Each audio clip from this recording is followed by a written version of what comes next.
Thank you, Mr. Chair. Excellencies, distinguished guests, ladies and gentlemen. Assalamu alaikum and good afternoon. It's a privilege to be here with you all today at the 8th Indian Ocean Conference under the theme Voyage of New Horizons of Maritime Partnership in this beautiful city of Muscat. I extend my sincere appreciation to the organizers, the government of the Sultanate of Oman, and the India Foundation for the warm invitation and hospitality extended to me and my delegation members. The Indian Ocean region is a crucial strategic area that links the Asia-Pacific and African regions with profound economic, political, and security significance. Oceans have always played a significant role in shaping international relations and global economy. They serve as a vital source of food and energy also, and are essential for international trade and transportation. Many ocean-based industries, such as shipping, fisheries, renewable energy, and tourism, are crucial for economic growth. Distinguished guests, Bangladesh, as a nation with deep historical, cultural, and economic ties to the Indian Ocean, is committed to advancing maritime cooperation that drive collective prosperity and ensure sustainable, peaceful developments. Bangladesh places strong importance on maritime cooperation for facilitating the efficient movement of goods, services, and people, for advancing food security, energy security, water cooperation, disaster risk reduction, and providing fair access to global public goods. Bangladesh advocates for shared prosperity through shared responsibility. While maritime transport is the main artery of global trade, maritime supply chains remain the backbone of global economy. We have seen during the COVID pandemic how a partial breakdown of this chain affected economy worldwide. The intricate network of shipping routes, ports, and maritime choke points have strengthened the interconnectedness of the global economy. While 80% of global trade by volume and over 70% by value is transported by sea, the Indian Ocean, the world's third largest body of water, plays a crucial role in this global trade. The Indian Ocean plays a vital role in the global trade and global supply chain as it hosts important choke points of canals and straits. Approximately 80% of the world's seaborne oil trade transits through the strategic choke points of the Indian Ocean, making it a vital link between the East and the West. Countries depend on the Indian Ocean for the movement of goods through maritime trade routes, safeguarding their economic and energy interests. However, the sector is facing multifaceted challenges that endanger the efficiency, reliability, resilience, and sustainability of maritime supply chains.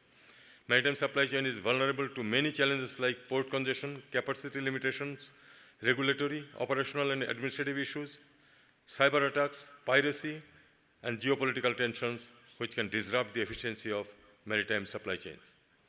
We must also remember that the oceans are not only a driving force for global economic growth, but also a vital source of food security.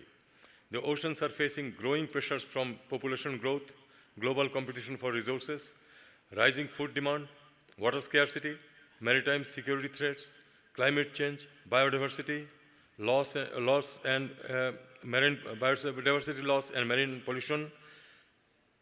We need to take appropriate actions to tackle the maritime security threats of piracy, armed robbery, human trafficking, illegal arms trade, and illegal and unregulated fishing, among others.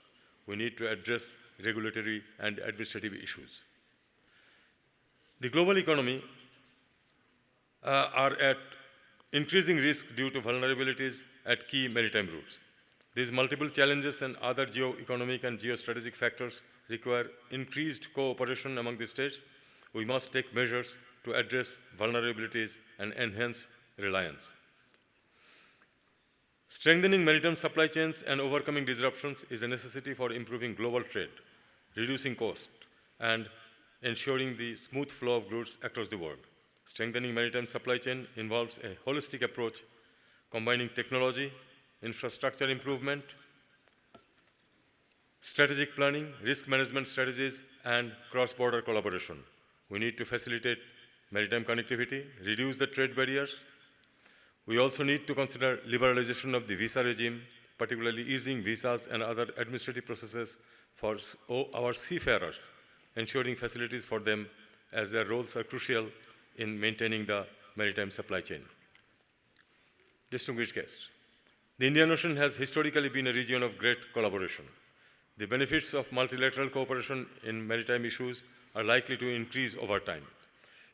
To ensure a resilient and improved shared future, it is essential for the countries in the Indian Ocean region to explore opportunities for mutual collaboration across all possible areas.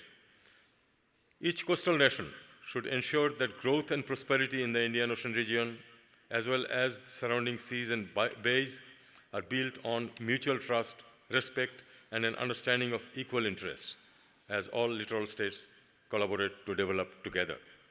We also must prioritize conservation and sustainable use of ocean and coastal resources to ensure that the use of these resources does not contribute to the decline in the health of oceanic and coastal environments.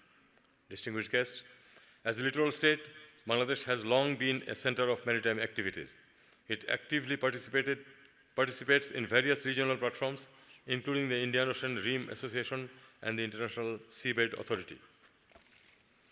We are committed to strengthening our partnership across the Indian Ocean, addressing emerging challenges, and embracing the tremendous opportunities the region offers. I am confident that this conference will provide a valuable platform for participants to engage in constructive discussions, share ideas, enhance and exchange knowledge, identify actionable solutions, and build meaningful partnerships and cooperation in the region. An additional point I would like to make here is that side by side with alternate routes, having multiple suppliers in every commodity rather than depending on limited number of providers can help secure the supply chain. Countries like Bangladesh can become new centers for manufacturing to help worldwide supply chains. To end, let me say that we look forward to working together to ensure a brighter, more prosperous future for all nations of the Indian Ocean and beyond. I thank you all.